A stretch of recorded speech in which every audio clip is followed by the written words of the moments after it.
સુરતની PP Savani radiant English એકેડેમીના પ્રાંગણમાં 15 August 2026ના રોજ ભારતના 80મા સ્વાતંત્ર્ય દિવસની હર્ષોલ્લાસ અને રાષ્ટ્રભક્તિના માહોલમાં ભવ્ય ઉજવણી કરવામાં આવી હતી. કાર્યક્રમમાં વિદ્યાર્થીઓ દ્વારા વૈદિક મંત્રોચ્ચારની પૃષ્ઠભૂમિમાં અઘરા અને જટિલ યોગાસનોનું સુંદર પ્રદર્શન કરવામાં આવ્યું હતું.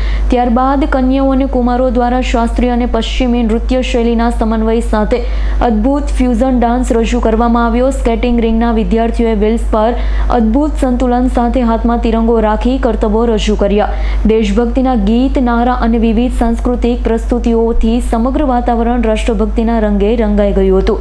આ પ્રસંગે ભારતીય સેનાના army officer Shri PB Makwana અને હવલદાર શ્રી મુકેશ પાટીલને મુખ્ય અતિથિ તરીકે આમંત્રિત કરવામાં આવ્યા હતા. તેમનું શાળા પરિવાર દ્વારા ભવ્ય સ્વાગત કરવામાં આવ્યું હતું. રાષ્ટ્રધ્વજને સલામી આપ્યા બાદ બંને મહાનુભાવોએ વિદ્યાર્થીઓ અને વાલીઓને પ્રેરણાદાયી સંબોધન કર્યું હતું. સ્વાતંત્ર્ય પર્વની ઉજવણીને વધુ વિશેષ બનાવવા માટે પ્રથમ વખત વિદ્યાર્થીઓની માતાઓ માટે ચિત્રકામ ફાયરલેસ કુકિંગ સ્પર્ધાનું આયોજન કરવામાં આવ્યું હતું, જેમાં 200થી વધુ માતાઓએ ઉત્સાહપૂર્વક ભાગ લીધો.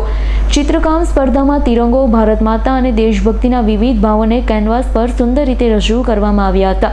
જ્યારે ફાયરલેસ કુકિંગ સ્પર્ધામાં તિરંગા સેન્ડવિચ, તિરંગા સલાડ સહિતની સર્જનાત્મક અને પૌષ્ટિક વાનગીઓ રજૂ કરવામાં આવી હતી. આમ પીપી સવાણી રેડિયન્ટ ઇંગ્લિશ એકેડેમીમાં યોજાયેલો 80મા સ્વાતંત્ર્ય પર્વનો આ કાર્યક્રમ માત્ર ઉજવણી પૂરતો સીમિત ન રહેતા વિદ્યાર્થીઓ, વાલીઓ અને શિક્ષકો માટે રાષ્ટ્રપ્રેમ, સર્જનાત્મકતા અને પ્રેરણાથી ભરપૂર ચિરસ્મરણીય સંભારણનું બની રહ્યો હતો. Hello sir, good morning. My name is Vaishali Ajay Sodnagar. હું પીપી સવાણી રેડિયન્ટ ઇંગ્લિશ એકેડેમીમાંથી છું. અમે આજે ચીઝ ખાખરા પિઝા બનાવેલા હતા. એમાં મારે 45 મિનિટ્સનો ટાઈમ લાગ્યો હતો. એમાં મેં અલગ અલગ વેજીટેબલ્સનો યુઝ કર્યો હતો.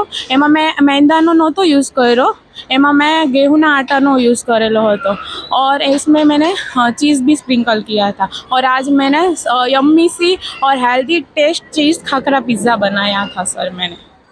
Bureau report S9 news Surat. અમારી તમામ માહિતીથી અપડેટ રહેવા માટે જોડાયેલા રહો S9 ન્યૂઝ સાથે.